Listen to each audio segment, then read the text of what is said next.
BJP Gujarat में लगातार 7वीं बार सरकार बनाने में कामयाब रही। चुनाव में मिली बम्पर जीत के बाद गुरुवार रात दिल्ली में बीजेपी मुख्यालय पर जश्न मनाया गया। पीएम मोदी, बीजेपी अध्यक्ष जेपी नड्डा, गृह मंत्री अमित शाह और रक्षा मंत्री राजनाथ सिंह समेत बीजेपी के कई बड़े नेता इस जश्न में शामिल हुए। गुजरात में बीजेपी ने सभी रिकॉर्ड ध्वस्त करते हुए 156 सीटों पर परचम लहराया। चुनाव नतीजों के बाद पीएम मोदी ने कार्यकर्ताओं को संबोधित करते हुए कहा कि जनता जनार्दन का आशीर्वाद अभिभूत करने वाला है। बीजेपी को मिला जन समर्थन बता रहा है कि आगे की रणनीति विकास पर टिकी है। इस बार के चुनाव में भी हिमाचल ने रिवाज नहीं बदला, बल्कि बीजेपी की सरकार बदल गई। कांग्रेस ने हिमाचल प्रदेश विधानसभा चुनाव में पूर्ण बहुमत हासिल कर लिया है।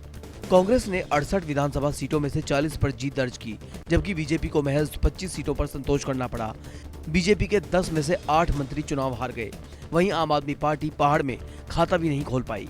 चुनाव नतीजे आने के बाद मुख्यमंत्री जयराम ठाकुर ने राज्यपाल को अपना इस्तीफा सौंप दिया। बता दें कि हिमाचल में 1990 के बाद कोई भी सरकार लगातार रिपीट नहीं हो पाई है।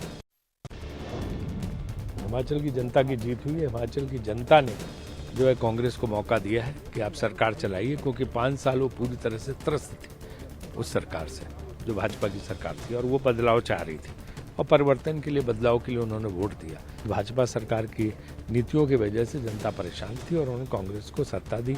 हमने उनको 10 गारंटी दी, उन 10 गारंटियों को पूरा करेंगे। हमारी पार्टी एकजुट होकर लड़ी, कोई गुटबाजी नहीं थी। मैनपुरी लोकसभा सीट पर हुए उपचुनाव में सपा प्रत्याशी डिंपल यादव ने जीत का नया रिकॉर्ड बनाया है। उन्होंने 2,80,000 से ज्यादा वोटों से बीजेपी के रघुराज सिंह शाक्य को हराया। इस ऐतिहासिक जीत के साथ डिंपल यादव मैनपुरी लोकसभा सीट से पहली महिला सांसद बन गई हैं। जीत के बाद डिंपल यादव ने कहा, मैनपुरी की जनता और उन तमाम लोगों का शुक्रिया जिन्होंने हमें समर्थन दिया है। मैंने कहा था कि मैनपुरी की जनता इतिहास रचेगी। यह जीत नेताजी की जीत है और हमारी यह जीत नेताजी को श्रद्धांजलि के तौर पर उन्हें समर्पित है। मैनपुरी में डिंपल यादव की जीत के पीछे शिवपाल यादव को ही एक्स फैक्टर माना जा रहा है। डिंपल को सबसे ज्यादा वोट शिवपाल यादव के गढ़ जसवंत नगर से मिले। मैनपुरी सीट पर सपा की जीत के मौके पर शिवपाल यादव की प्रगतिशील समाजवादी पार्टी का विलय सपा में हो गया। सैफई में अखिलेश ने चाचा शिवपाल यादव से मुलाकात की और उन्हें पार्टी का झंडा थमाया। मैनपुरी में जबरदस्त कामयाबी पर शिवपाल यादव ने ट्वीट कर लिखा, मैनपुरी संसदीय क्षेत्र के मतदाताओं से मिले आशीर्वाद, स्नेह और अपार जन समर्थन के लिए सम्मानित कार्यकर्ताओं का हृदय से आभार। देश भर में हुए उपचुनाव की बाकी सीटों की बात तो खतौली में सपा आरएलडी गठबंधन उम्मीदवार मदन भैया ने 22,000 वोटों से जीत दर्ज की। वहीं आजम खान का गढ़ माने जाने वाले रामपुर में पहली बार बीजेपी ने जीत दर्ज की। छत्तीसगढ़ की भानु प्रतापपुर सीट पर कांग्रेस उम्मीदवार सावित्री मनोज मांडवी ने बीजेपी के ब्रह्मानंद नेटम को 21,000 वोटों से हरा दिया। राजस्थान की सरदार शहर सीट पर कांग्रेस के अनिल कुमार ने बीजेपी के पूर्व विधायक अशोक कुमार को करीब 27,000 वोटों से हरा दिया, जबकि बिहार की कुडनी सीट पर बीजेपी ने जेडीयू उम्मीदवार को 3,500 वोटों से हराकर जीत दर्ज की। हिमाचल प्रदेश विधानसभा चुनाव में स्पष्ट बहुमत मिलने के बाद कांग्रेस सरकार बनाने की कवायद में जुट गई है। आज शिमला में कांग्रेस विधायकों की 3 बजे मीटिंग होगी। बैठक में शामिल होने के लिए गुरुवार शाम को छत्तीसगढ़ के सीएम भूपेश बघेल चंडीगढ़ पहुंचे। साथ ही दिग्गज कांग्रेस नेता राजीव शुक्ला भी पहुंच चुके हैं। शिमला से पहले गुरुवार को एक मीटिंग शिमला में हुई, जिसमें भूपेश बघेल, भूपेंद्र हुड्डा, राजीव शुक्ला और हिमाचल कांग्रेस अध्यक्ष प्रतिभा सिंह भी मौजूद थी। हिमाचल में पार्टी मुख्यमंत्री के तौर पर किसे चुनेगी, इसे लेकर भी आज की मीटिंग में फैसला होगा। गुजरात में बीजेपी की शानदार जीत के बाद बीजेपी के प्रदेश अध्यक्ष सीआर पाटिल ने ऐलान कर दिया है कि गुजरात में 12 दिसंबर को शपथ ग्रहण समारोह होगा और भूपेंद्र भाई पटेल ही मुख्यमंत्री बनेंगे। प्रदेश के बीजेपी प्रमुख सीआर पाटिल ने कहा कि 12 दिसंबर को शपथ ग्रहण समारोह गांधीनगर हेलीपैड ग्राउंड में होगा। दोपहर 2 बजे भूपेंद्र पटेल गुजरात के मुख्यमंत्री पद की शपथ लेंगे। शपथ ग्रहण समारोह में प्रधानमंत्री नरेंद्र मोदी और गृह मंत्री अमित शाह समेत बीजेपी के दिग्गज नेता मौजूद रहेंगे। गुजरात में कांग्रेस की अब तक की सबसे बुरी हार हुई है। हार की जिम्मेदारी लेते हुए गुजरात कांग्रेस प्रभारी रघु शर्मा ने इस्तीफा दे दिया है। उन्होंने इस्तीफा कांग्रेस के राष्ट्रीय अध्यक्ष मल्लिकार्जुन खड़गे को भेज दिया है। बता दें कि 1 साल पहले ही रघु शर्मा को गुजरात कांग्रेस का प्रभारी बनाया गया था। रघु शर्मा को मुख्यमंत्री अशोक गहलोत का बेहद करीबी माना जाता है। उन्होंने इस्तीफे में लिखा, अप्रत्याशित हार की मैं संपूर्ण नैतिक जिम्मेदारी लेते हुए गुजरात प्रभारी पद से इस्तीफा दे रहा हूं। अब रघु शर्मा की आगे की राजनीति की राह क्या होगी, ये बड़ा सवाल है। दिल्ली महिला आयोग में नियुक्तियों में अनियमितताओं के मामले में राउज एवेन्यू कोर्ट ने आयोग की अध्यक्ष स्वाति मालीवाल और 3 अन्य के खिलाफ आरोप तय किए हैं। कोर्ट ने स्वाति मालीवाल, प्रोमिला गुप्ता, सारिका चौधरी और फरहान मलिक के खिलाफ प्रिवेंशन ऑफ करप्शन एक्ट की सख्त धाराओं के तहत और आपराधिक साजिश की धारा 120B के तहत आरोप तय किए हैं। आरोप है कि 6 अगस्त 2015 से 1 अगस्त 2016 के बीच इन्होंने आयोग में गैर कानूनी तरीके से अपने जानकार आम आदमी पार्टी के कार्यकर्ताओं की नियुक्ति की। DCW की पूर्व अध्यक्ष बरखा सिंह की शिकायत पर एंटी करप्शन ब्यूरो ने मामला दर्ज किया था। यूपीए की चेयरपर्सन सोनिया गांधी का आज जन्मदिन है। इस मौके पर वो गुरुवार शाम 3 दिवसीय दौरे पर राजस्थान के रणथंभौर पहुंची। तय कार्यक्रम के मुताबिक सोनिया आज रणथंभौर में ही अपना जन्मदिन मनाएंगी। इस मौके पर उनके साथ राहुल गांधी, प्रियंका गांधी, सीएम अशोक गहलोत, सचिन पायलट, सुखविंदर सिंह और सुखजिंदर सिंह रणधावा भी मौजूद रहेंगे। राहुल गांधी भी भारत जोड़ो यात्रा को लेकर रणथंभौर पहुंच गए हैं। वहीं प्रियंका भी रणथंभौर में मौजूद हैं। 10 दिसंबर को सोनिया भी राहुल गांधी के साथ भारत जोड़ो यात्रा में हिस्सा लेंगी। सोनिया 11 दिसंबर तक राजस्थान में ही रहेंगी।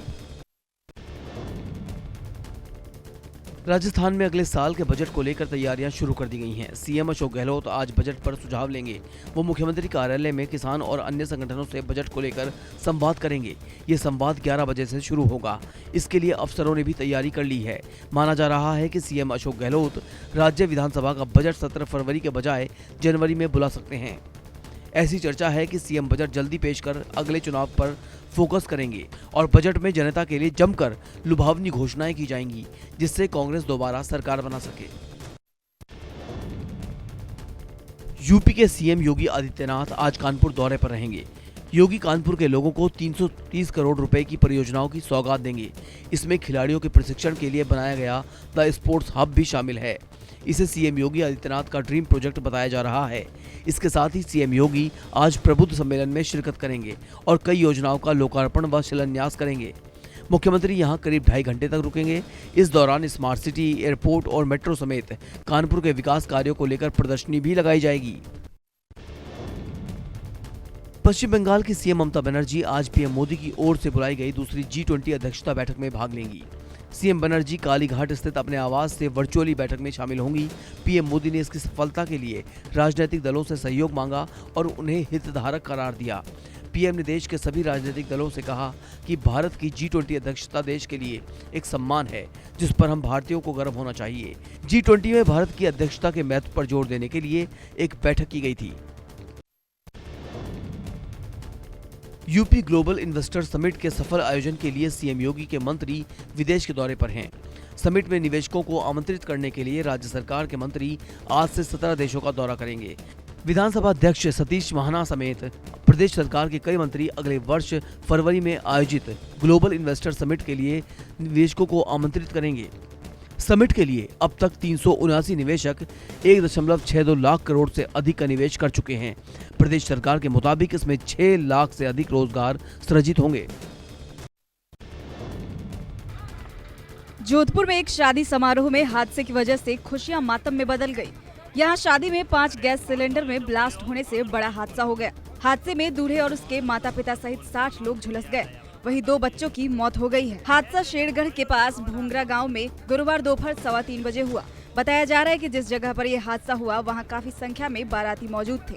हादसे के बाद इलाके में अफरा तफरी का माहौल हो गया। घायलों को आनन फानन में जोधपुर के महात्मा गांधी अस्पताल में ले जाया गया, जहां उनका इलाज जारी है। लखनऊ के हुसैनगंज स्थित होटल रंगोली में गुरुवार रात करीब 9 बजे आग लग गई। आग होटल में बनी रेस्टोरेंट बेस्ट बिरयानी रसोई गैस लीक होने से लगी, जिसके बाद होटल में ठहरे 7 लोग इसमें झुलस गए। इनमें एक शख्स की इलाज के दौरान मौत हो गई। आग लगने की सूचना के बाद मौके पर पहुंची पुलिस और दमकल कर्मियों ने एक गाड़ी की मदद से 1 घंटे में आग पर काबू पा लिया। पुलिस के मुताबिक हादसा रसोई गैस सिलेंडर में रिसाव के कारण हुआ था। फिलहाल पुलिस और अग्निशमन की टीमें मौके पर जाँच कर रही है। आंध्र प्रदेश के विजयवाड़ा में उस वक्त हड़कंप मच गया जब यहां क्लोरीन गैस लीक हो गई, जिसमें 10 से 12 बच्चे गंभीर रूप से बीमार हो गए। ये गैस एक स्विमिंग पूल से लीक हुई थी। जैसे ही घटना की जानकारी मिली, बच्चों को अस्पताल ले जाया गया, जहां सभी का इलाज जारी है और हालात स्थिर है। बीमार हुई बच्चों की उम्र 8 से 12 साल के बीच बताई जा रही है। स्विमिंग पूल एकेडमी के मैनेजर ने बताया कि गैस सिलेंडर में लगे पुराने पुर्जे की वजह से लीक हुई थी, लेकिन अब हालात नियंत्रण में है। गुजरात के सूरत में बच्ची का शव मिलने से सनसनी फैल गई। बच्ची का शव पड़ोस के मकान में मिला। घटना की खबर मिलते ही चौक बाजार पुलिस के थाना क्राइम ब्रांच की टीम भी ताबड़तोड़ मौके पर पहुंच गई और छानबीन में जुट गई। बताया जा रहा है कि मासूम की गला घोंटकर हत्या की गई है। ये घटना सूरत के चौक बाजार इलाके की है। बच्ची दोपहर को लापता हुई थी और उसका पता शाम को लगा। बच्ची के गले पर दबाव के निशान मिले हैं। वहीं पुलिस ने बच्ची से दुष्कर्म की भी आशंका जताई है। जिस मकान में बच्ची मिली वहां रहने वाले 2 लोगों की तलाश में पुलिस जुट गई है। नोएडा के सेक्टर 104 में एक रेस्टोरेंट में भीषण आग लग गई, जिसमें 6 लोग फंस गए। घटना की जानकारी मिलते ही दमकल की गाड़ियां मौके पर पहुंची और कड़ी मशक्कत के बाद आग पर काबू पाया। सभी फंसे हुए लोगों को वहां से निकाल लिया गया है। बताया जा रहा है कि आग शॉर्ट सर्किट के कारण लगी थी। सेक्टर 104 का इलाका काफी व्यस्त रहता है, जिससे रेस्तरां में लगी आग के चलते काफी देर तक अफरा तफरी का माहौल रहा। वहीं गनीमत ये रही कि इस हादसे में कोई भी हताहत नहीं हुई है। बंगाल की खाड़ी के ऊपर बना चक्रवाती तूफान मैंडूस का खतरा चेन्नई पर मंडरा रहा है। इसके मद्देनजर तमिलनाडु के कई हिस्सों में मध्यम से भारी बारिश के आसार हैं। मौसम विभाग के मुताबिक मंडूस के गंभीर चक्रवाती तूफान में बदलने की आशंका है। तमिलनाडु सरकार ने कहा कि राष्ट्रीय एनडीआरएफ और राज्य बल के लगभग 400 कर्मियों वाली 12 टीमों को 10 जिलों में तैनात किया गया है। तूफान के मद्देनजर स्कूल और कॉलेजों में छुट्टी घोषित की गई है। वहीं चेन्नई निगम ने लोगों से समुद्र तटों पर नहीं जाने और लोगों से पेड़ों के नीचे कार पार्क नहीं करने की अपील की है। पश्चिम बंगाल में खड़गपुर रेलवे स्टेशन पर हुए हादसे का एक वीडियो सामने आ रहा है, जहां एक टीटी पर हाई टेंशन तार गिर गया। बिजली का तार गिरने के बाद टीटी के शरीर से चिंगारी निकलने लगी। इसके बाद वह प्लेटफॉर्म के पटरियों पर गिर गया। टीटी को फौरन अस्पताल में भर्ती कराया गया। बताया गया है कि उनकी हालत स्थिर है। यह घटना रेलवे प्लेटफॉर्म पर लगे सीसीटीवी में कैद हो गई, जिसका वीडियो सोशल मीडिया पर वायरल हो रहा है। हालांकि घटना में घायल हुए टीटी की सेहत में सुधार हो रहा है। राष्ट्रीय जांच एजेंसी यानी एनआईए ने गुरुवार को ऑस्ट्रिया से प्रत्यार्पण के बाद तरन हमले के मास्टरमाइंड और मोस्ट वांटेड आरोपी विक्रमजीत सिंह को गिरफ्तार कर लिया है। विक्रमजीत सिंह पर आरोप है कि उसने अपने करीबी सहयोगियों के साथ मिलकर पंजाब में आतंकी हमलों को अंजाम देने के लिए एक आतंकी गिरोह बनाया था। 2019 में उसके खिलाफ एनआईए में केस दर्ज किया गया, जिसके बाद वो फरार हो गया। एनआईए ने उसे भारत वापस लाने के लिए ऑस्ट्रिया में एक टीम भेजी थी। अफगानिस्तान में तालिबान प्रशासन ने बुधवार को हत्या के एक दोषी को मौत के घाट उतार दिया। तालिबान के अधिकारियों ने बताया कि हत्या के एक दोषी को फांसी की सजा दी गई है। तालिबान सरकार के शीर्ष प्रवक्ता जबीहुल्लाह मुजाहिद के मुताबिक पश्चिमी फराह प्रांत में सैकड़ों दर्शकों और शीर्ष अधिकारियों के सामने ये फांसी की सजा दी गई। आरोपी शख्स पर 2017 में एक व्यक्ति की चाकू मारकर हत्या करने का आरोप लगा था। इस तरह खुलेआम फांसी की सजा के साथ तालिबान ने संदेश दिया है कि तालिबान अपनी सख्त नीतियों और इस्लामी कानून से कोई समझौता नहीं करेगा।